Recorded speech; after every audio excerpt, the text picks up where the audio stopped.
Cette semaine, dans Carnet de santé, qu'est-ce que l'anémie et quels en sont les risques? Nous aurons quelques éléments de réponse. Et un expert explique comment prévenir ce trouble sanguin chez les plus vulnérables et les options de traitement. Ensuite, des dispositions au Mozambique pour lutter contre le mariage des enfants. Enfin, Melinda French Gates parle de certaines innovations qui pourraient réduire la mortalité maternelle et infantile.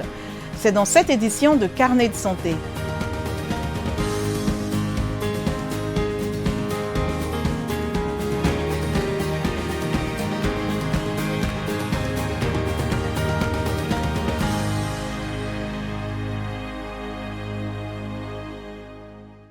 Bonjour à tous, ravi de vous retrouver pour une nouvelle édition de Carnet de santé.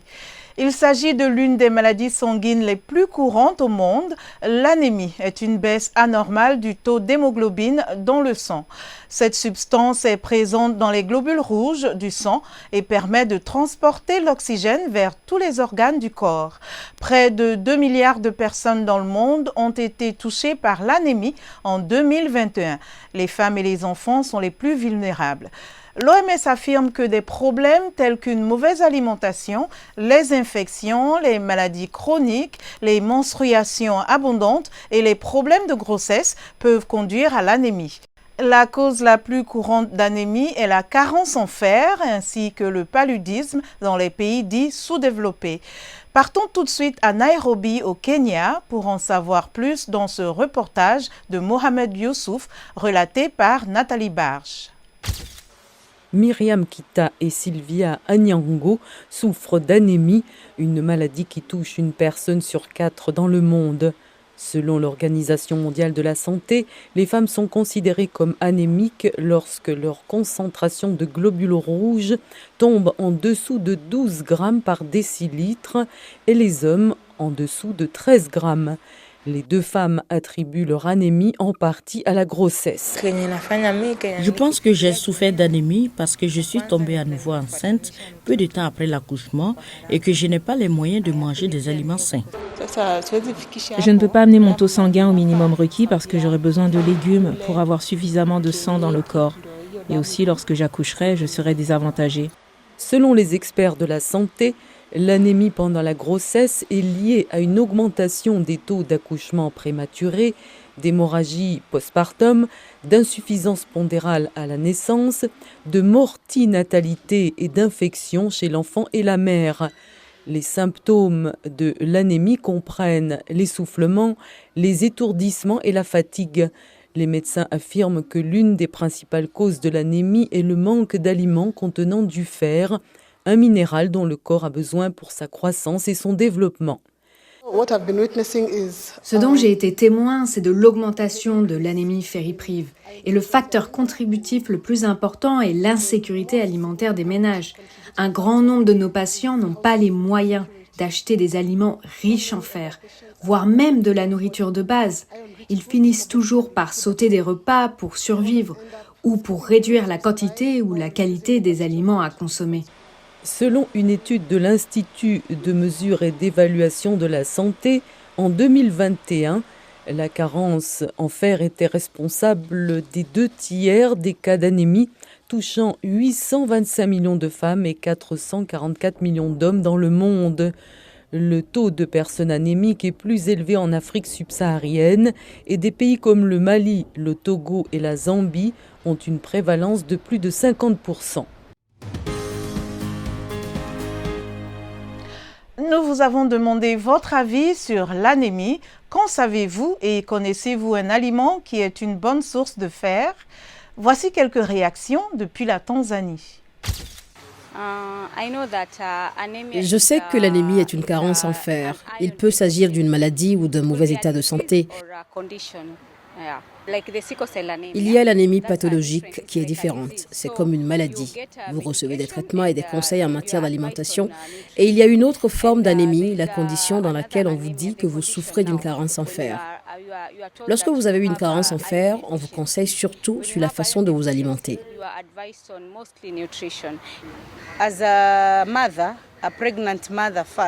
En tant que mère, en tant que femme enceinte, vous devez d'abord faire un suivi médical si vous êtes enceinte, afin d'éviter l'anémie.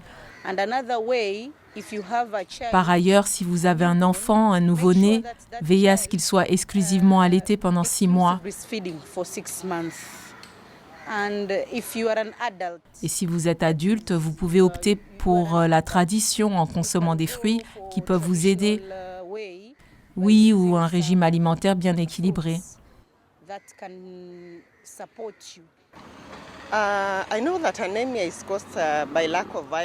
Je sais que l'anémie est causée par un manque de fer dans le corps ou dans le sang. Lorsque vous êtes anémique, vous avez tendance à ne pas avoir suffisamment de sang dans votre corps, ce qui peut entraîner des complications pour votre santé.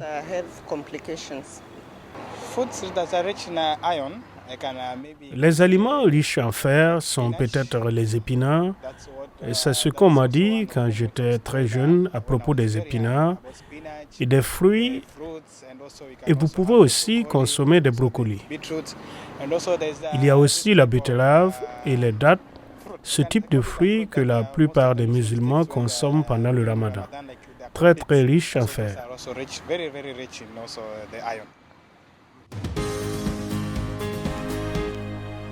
Le docteur Ibrahim Bello est hématologue à l'hôpital national d'Abuja.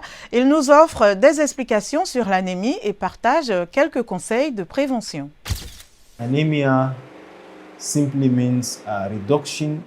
L'anémie signifie simplement une réduction de la concentration d'hémoglobine dans le sang. Cette hémoglobine est contenue dans les globules rouges et l'hémoglobine est la substance qui contient le pigment qui transporte l'oxygène dans le sang. La plupart des malades sont des femmes et des enfants. Ce sont les deux groupes les plus vulnérables à l'anémie. D'abord chez les femmes, en raison de leur cycle menstruel, puis pendant la grossesse et l'accouchement, parce qu'elles perdent une grande quantité de sang. Chez les enfants, cela est dû à leur croissance.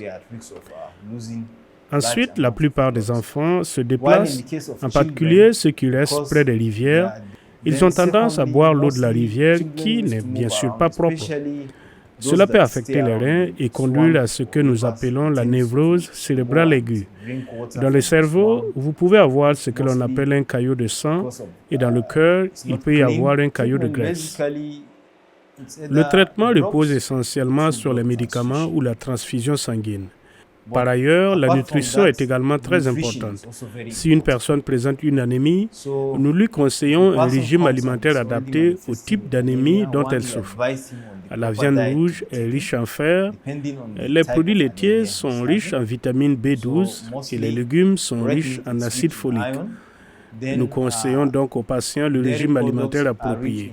Ensuite, nous plaçons la personne sous certains médicaments, des médicaments que nous utilisons normalement pour traiter l'anémie.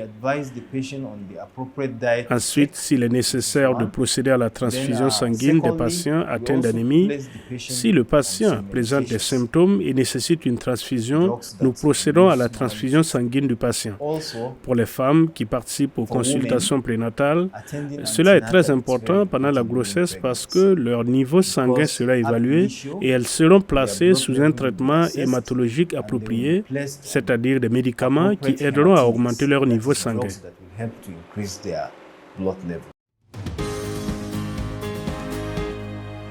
Les experts affirment que le mariage précoce affecte la santé et le bien-être des filles.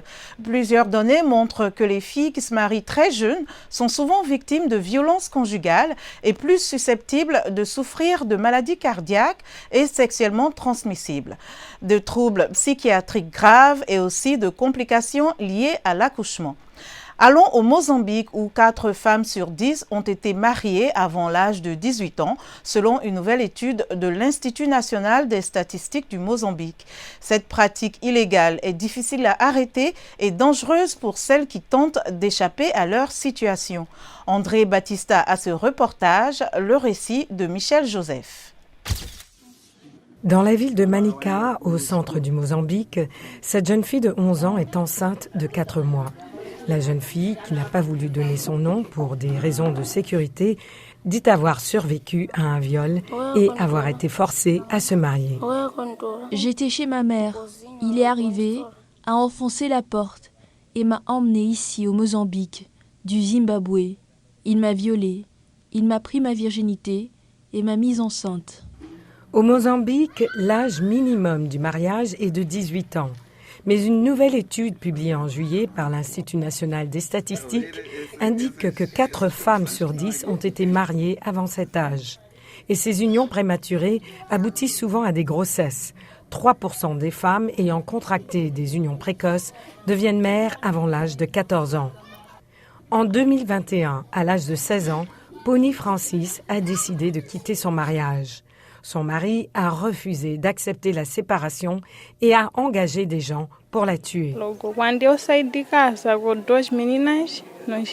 Lorsque j'ai quitté la maison pour aller à l'école avec 2 filles, nous avons vu 2 hommes sur la route et des hommes plus âgés.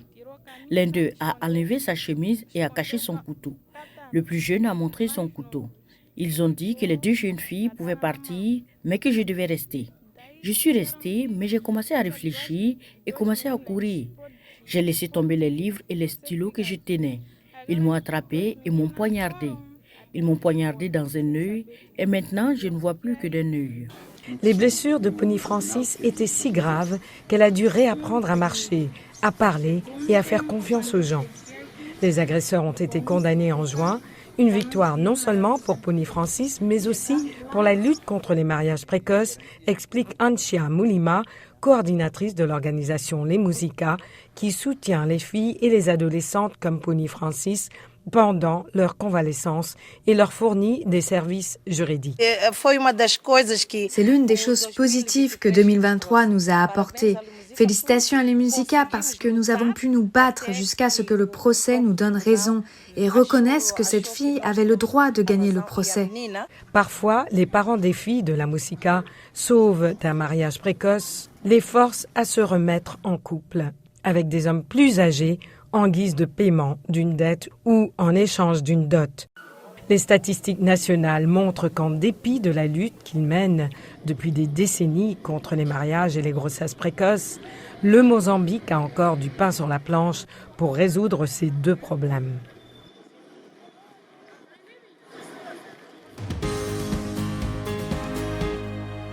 La fondation Bill and Melinda Gates a publié son 7e rapport annuel Goalkeepers, soulignant les obstacles et défis qui ralentissent les progrès du point de vue de la santé maternelle et néonatale sur le plan mondial. Le rapport met également en avant de nouvelles innovations qui pourraient sauver des millions de vies dans ce domaine. Je me suis entretenue avec Melinda French Gates, cofondatrice de la fondation Bill et Melinda Gates, et lui ai demandé de partager certaines de ces innovations. Parmi les innovations que nous mettons en avant, il y a des choses comme la perfusion de fer par voie intraveineuse. Une femme médecin au Nigeria a trouvé un moyen d'administrer du fer par voie intraveineuse, ce qui ne prend que 15 minutes pour une perfusion.